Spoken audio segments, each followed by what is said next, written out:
ये रुदन इसलिए है राजीव। जी जी। 163 सीटें मात्र बची हैं अब चुनाव के लिए अगले 3 चरणों में, और 380 सीटों पर चुनाव हो गए हैं। हालांकि मेरे आंकड़े 379 के हैं, लेकिन एक सीट अमित शाह कौन सी लेके आए हैं मुझे नहीं पता, लेकिन चलिए उन्हीं की, क्योंकि वो भाई देश के गृह मंत्री हैं तो उनकी बात ज़्यादा अच्छी तरह से मानी जाएगी, तो वो मानता हूं। लेकिन प्रशांत टंडन जी, ये 163 सीटें पूरी जब भाजपा जीत जाएगी तब शायद 400 पार का नारा दुरुस्त होगा, लेकिन 380 में 270 सीटें या उसके बराबर आने का मतलब है कि तीसरी बार आ रही है सरकार। और ये दावे होते हैं, सत्ता पक्ष दावा कर रहा है, लगातार कर रहा है, तभी तो 400 पार की बात हो रही है। लेकिन एग्जैक्टली यहाँ हकीकत अगर देखें, सड़कों पे निकल के हम आप सब लोग घूमते हैं, मिलते हैं, लोगों से बात करते हैं, जरा देखें तो क्या कुछ नजर आता है चौथे चरण के बाद आखिर क्या कुछ हो रहा है। क्योंकि यहां से ये तो कह सकते हैं कि अब सूपड़ा किसी का साफ हो रहा है, या ये भी कह सकते हैं कि हंग पार्लियामेंट की हम उम्मीद करेंगे, या ये भी कह सकते हैं कि किसी को पूरा का पूरा पूर्ण बहुमत मिलता हुआ दिखाई देता है। क्या कुछ लेकिन दिखाई दे रहा है आपको? राजीव जी, हम लोग तो पॉलिटिकल कम्युनिकेशन को और कम्युनिकेशन का अध्ययन करते हैं, और चुनाव से बढ़िया इसकी लेबोरेटरी कोई नहीं है, राइट। जहां आपको तमाम तरीके के कम्युनिकेशन दिखाई देते हैं। और पॉलिटिशियन एक अच्छा कम्युनिकेटर होता है। मोदी जी से ही बढ़िया कम्युनिकेटर लालू प्रसाद यादव रहे हैं, लेकिन मैं उसकी बात नहीं कर रहा हूँ। बात यह है कि चुनाव कम्युनिकेशन पे चलता है। अब कांग्रेस का ये अमित शाह का सवाल जो आपने पूछा, बेसिकली वो क्या है कि वो कम्युनिकेशन की प्रैक्टिस है कि आप जनता के सामने एक गलत पिक्चर रखो ताकि लोग सोचें कि अच्छा, सब लोग वोट दे रहे हैं तो हम भी देते हैं। ये एक तरीका है। लेकिन अगर आप कांग्रेस और मोदी साहब, या इंडिया गठबंधन और मोदी, एनडीए कहीं नहीं है इसमें, इंडिया गठबंधन और मोदी में तुलना करें कम्युनिकेशन की, दो तीन बड़े एडवांटेजेस हैं इंडिया गठबंधन के साथ। एक, इस बार राजीव जी, इस बार इनका जो वीडियो और डिजिटल कम्युनिकेशन है कांग्रेस पार्टी खासकर, वो बहुत ताकतवर है, बहुत स्पष्ट है, बहुत बढ़िया है, वो क्रिएटिव है, और इलेक्शन कमीशन के दायरे के बाहर है, मॉडल कोड ऑफ कंडक्ट के, और बहुत लोगों को जो है वो छू अपील रहा करता है, है, अपीलिंग है। अपील करता है, अपीलिंग है वो। एक तो ये, इसकी टक्कर बीजेपी नहीं दे पा रही है। वो छोटे छोटे वीडियो जो घूम रहे हैं, आज भी एक नया वीडियो आया है। एक तो ये हिस्सा। दूसरा हिस्सा है इनके पॉलिटिकल लीडर्स के बयान और भाषण। वो उसकी बड़ी एक बैंडविड्थ है। तेजस्वी यादव वहां भीड़ इकट्ठा कर रहे हैं, और बहुत ऊर्जावान भीड़। वही आप देखिए ममता बनर्जी, महाराष्ट्र में जाइए तो उद्धव ठाकरे, शरद पवार, दक्षिण भारत में भी नेता है। मैं सबका जिक्र नहीं कर सकता, यहाँ पर समय की कमी हो जाएगी। जी। लेकिन एक बड़ी बैंडविड्थ जो है अखिलेश यादव, बड़ी बैंडविड्थ इंडिया गठबंधन के पास है, और वो सब लोग लाखों की भीड़ इकट्ठा करने वाले, हैसियत रखने वाले नेता हैं। सब मुद्दों की बात कर रहे हैं। मुद्दों में कहीं कोई वो नहीं है कि सामंजस्य नहीं है। जी। जो बात अरविंद केजरीवाल कर रहे हैं वही बात महाराष्ट्र में उद्धव ठाकरे कर रहे हैं, वही बात ममता बनर्जी कर रही है, वही बात तेजस्वी या अखिलेश यादव कर रहे हैं, और राहुल गांधी कर रहे हैं। प्रियंका गांधी ताबड़तोड़ रैलियां कर रही हैं, और उनकी रैलियों में तथ्य भी है, इमोशंस भी है, कम्युनिकेशन भी है, बस सब कुछ है। इसका जवाब में मोदी जी के पास क्या है? एक तो वैसी बैंडविड्थ नहीं है, अकेले मोदी जी हैं, इंडिया एनडीए है नहीं कहीं। दूसरा, मुद्दे नहीं है। आप अभी तक आप देखिए कि क्या हमने किया और क्या हम करेंगे, ये बात नहीं कर पा रहे। हिंदू मुसलमान ये सारी बातें हो रही हैं, रो रहे हैं। कल को एम्बुलेंस वाला आइटम भी आ जाएगा, कुछ और चीज़ें हो जाएंगी, किससे कहानियां हो जाएंगी, लेकिन हमने 10 साल में क्या किया, अगले 5 साल हम क्या करेंगे, ये बात नहीं हो पा रही है। एक इनके कम्युनिकेशन में और बेहद बड़ी गलती है। ये गलत निष्कर्ष निकाल लिया है मोदी साहब की कम्युनिकेशन टीम ने कि 2014 और 2019 का चुनाव इन्होंने हिंदू मुसलमान करके जीता।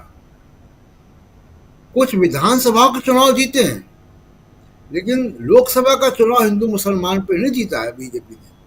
लोकसभा का 2014 का चुनाव अन्ना मूवमेंट, एंटी करप्शन ड्राइव और यूपीए की एंटी इनकम्बेंसी पर जीता गया। 2019 का चुनाव राष्ट्रवाद पे और पुलवामा और बालाकोट के बाद जीता गया। उस वजह से कर्नाटक में भी 25 सीटें 28 में से आ गई। वो हिंदू मुसलमान नहीं था, वो राष्ट्रवाद था, और वो वैसे ही राष्ट्रवाद था जैसे कि इंदिरा गांधी की हत्या के बाद 414 सीटें राजीव गांधी को आ गई थी। तो उस तरीके का राष्ट्रवाद को आप हिंदू मुसलमान से इंटरप्रेट नहीं कर सकते जी। तो हिंदू मुसलमान की जो अपील है वो पूरे देश में नहीं चलती है। मोदी साहब ने पूरा का पूरा अपना कम्युनिकेशन हिंदू मुसलमान पर आश्रित कर दिया है। ये गलती है, और इस गलती का खामियाजा या एनालिसिस हम लोग 4 तारीख को करेंगे।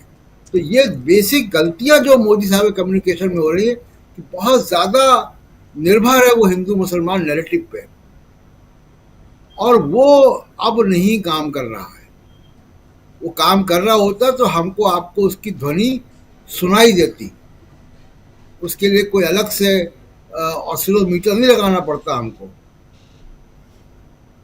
राजीव जी, बिल्कुल आप सही कह रहे हैं, बिल्कुल सही कह रहे हैं कि जो को सबसे पहले अगर पटखनी की बात, रिजल्ट क्या कुछ होता है वो तो 4 तारीख को पता होगा, लेकिन मुद्दों में पटखनी ऑलरेडी इंडिया गठबंधन दे चुका है, ये सब माना जाए। जहां संविधान, आरक्षण, जो मूल मुद्दे हैं, उन मूल मुद्दों पर चुनाव लड़ते हुए यहां इंडिया गठबंधन दिखाई देता है। महंगाई, बेरोजगारी, पेपर लीक, ये तमाम बातें तो आ रही हैं। राजीव जी, मुझे नहीं मालूम है कि मोदी साहब का ओरिजिनल कैंपेन प्लान क्या था, क्योंकि वो सामने आया नहीं कभी जी।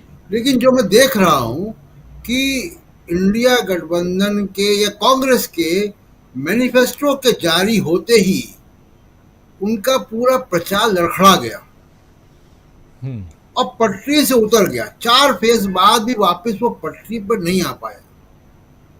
वो लगातार नकारात्मक प्रचार कर रहे हैं। तो एक तो ये बहुत महत्वपूर्ण बात है, मुद्दे उनके पास है नहीं। शकील जी ने भी कहा और लोगों ने भी कहा कि आप ये बताएं कि आपने किया क्या, आप करेंगे क्या।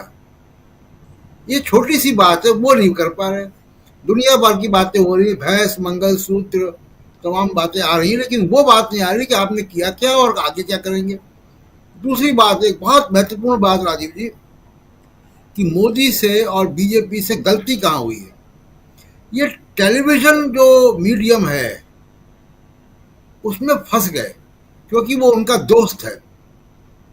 वहाँ आप रोएंगे, वहाँ आपसे वो पूछेगा कि आम कैसे खाते हैं, छील के खाते हैं, काट के खाते हैं, या आप सकते क्यों नहीं। वो उस जाल में वो फंस गए, समाज आगे निकल गया। जी। राजीव जी, आपको याद होगा, हमारे तमाम साथियों को याद होगा कि हर चुनाव के कैंपेन में प्रचार के नए तरीके आते हैं।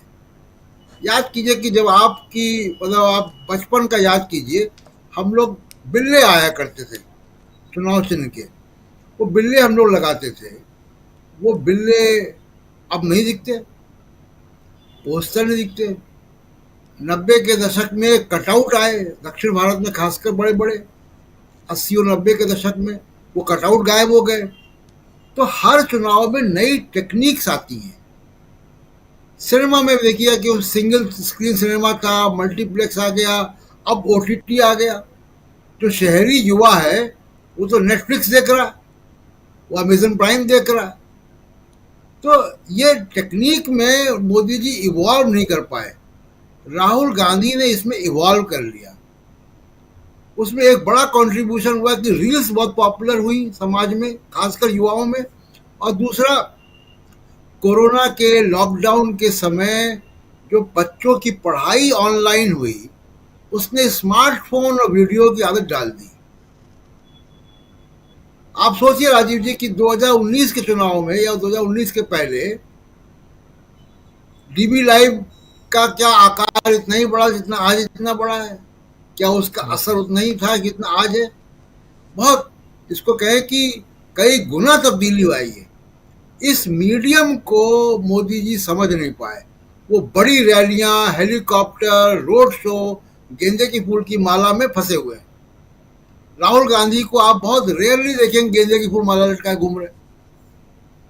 तो ये 70-80 के दशक का जो पूरा चुनाव प्रचार था कि बैनर, पोस्टर, रैलियां, हेलीकॉप्टर, गेंदे की फूल की माला, उससे युवा आगे निकल गया।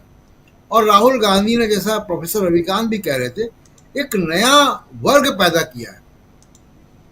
और उस वर्ग की शिनाख्त कहाँ होती है? उस वर्ग की शिनाख्त आप रोज कर सकते हैं, हर पोलिंग के दिन कर सकते हैं। जब अलग अलग पोलिंग स्टेशन में कैमरे का माइक लेके रिपोर्टर जाते हैं और जब वो बात करते हैं, तो वो जो युवा है वो राहुल गांधी से आइडेंटिफाई कर रहा है अपने आप को, उसकी बातें, उसकी मुद्दे, उसकी वाक्पटुता। क्या वो रैपिड फायर क्वेश्चन पूछता है? अभी मैं एक वीडियो देख रहा था राजीव जी, इस कार्यक्रम के पहले, एक ऐसी संवाददाता चुनाव की मतदान की लाइन में है, वो पूछ रहा है चश्मा लगाए आप? वो कह रहा हाँ जी, मोदी जी से प्रेरित होकर चश्मा लगाया है जी। चश्मे से क्या चाहते हैं? बदलाव चाहते हैं। तो आप देखिए कि ये जो नया वर्ग पैदा हुआ है, मोदी जी यहां पिछड़ गए। वो अभी रैलियां, माला, कटआउट, हेलीकॉप्टर, इसमें है। जनता को अब आदत है उनके बीच में नेता आए। राहुल गांधी ने ये कर दिया है। वो जो एयरपोर्ट का वीडियो है वो मोदी जी नहीं बना सकते, जो राहुल गांधी ने बना दिया वो इस तरीके की व्लॉगिंग जी। मोदी जी नहीं कर सकते। ये युवा ही कर सकता है, युवा नेतृत्व ही कर सकता है। मैं ये भी कहूंगा राजीव जी कि बाकी युवा नेता अभी उस तरीके से इवॉल्व नहीं हो पाए हैं, अखिलेश यादव या दूसरे लोग भी। लेकिन राहुल गांधी इस नए मीडियम में इवॉल्व हो गए, नई भाषा में बात कर रहे हैं। और आखिरी बात राजीव जी, वो जो एल्बम आपने दिखाया रायबरेली का, सोनिया गांधी देख रही है, क्योंकि मैं वहीं से हूँ, मुझसे रहा नहीं जाएगा। जी जी। ये एल्बम रायबरेली के घर घर में है। मेरे घर में भी एक ऐसा एल्बम है जिसमें इंदिरा गांधी की, फिरोज गांधी की, राजीव गांधी की, संजय गांधी की तमाम तस्वीरें आपको मिलेंगी राजीव जी जी। आप बहुत इमोशनल बातें कर बैठे आखिर में, और यही जुड़ाव जो है वहाँ के लोग, रायबरेली के लोग महसूस करते हैं। ये बातें अभी